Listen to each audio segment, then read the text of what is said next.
નકલી પોલીસ બની હની ટ્રેપ કરતી સેક્સ સર્વિસ પૂરી પાડતી ગેંગ ઝડપાઈ। 5 લાખની ખંડણી વસૂલાર ટોળકીનો કરુણ અંજામ।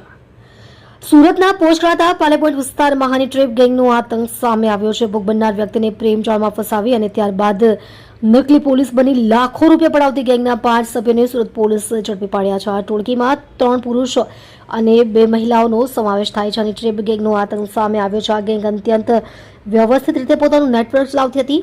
પહેલા મહિલાઓ દ્વારા ટાર્ગેટ કરવામાં આવેલી વ્યક્તિને પ્રેમ જળમાં ફસાવવામાં આવતી હતી। જ્યારે ભોગ બનનાર વ્યક્તિ મહિલા સાથે હોય ત્યારે ગેંગના અન્ય પુરુષો સભ્યો નકલી પોલીસ બનીને ત્રાટકતા હતા। તેઓ ભોગ બનનારને ડરાવી ધમકાવીને બળાત્કારના ખોટા કેસમાં ફસાવી દેવાની ધમકી આપતા હતા। માર મારીને 5 લાખ પડાવ્યા। તાજેતરની ઘટનામાં આ ગેંગે એક વ્યક્તિનો વાંધાજનક વિડીયો ઉતારી દીધો હતો અને તેને ઢોર માર માર્યો હતો।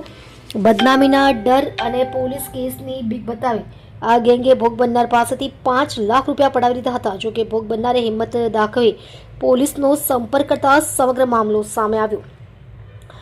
સુરત પોલીસે બાતમી અને ટેકનિકલ સર્વેલન્સના આધારે તાત્કાલિક કાર્યવાહી કરી 2 મહિલા અને 3 પુરુષોની ધરપકડ કરી છે। પોલીસ તપાસમાં બહાર આવ્યું છે કે આ ગેંગે અગાઉ પણ અન્ય લોકોને શિકાર બનાવ્યા હોઈ શકે છે। હાલમાં પોલીસ આ ટોળકીના ભૂતકાળના ગુનાઓની કડીઓ મેળવી રહી છે। ઉમરા પોલીસે સ્થળ પરથી 5 આરોપીઓને દબોચી લીધા છે, જેમાં આકાશ વાઘેલા રહે ડાયા પાર્ક વરાછા જે સિલાઈ કામ કરે છે, પિયુષ ગોસ્વામી રહે royal park society Punagam, Khetaram Parmar રહે Stuti icon Adajan commission agent, રાજવી દેવગાણિયા રહે સજન પેલેસ ચોક બજાર અને પ્રાંજલી ઉર્ફે પ્રિન્સી રાજપૂત રહે સારોલી તેનો સમાવેશ થાય છે।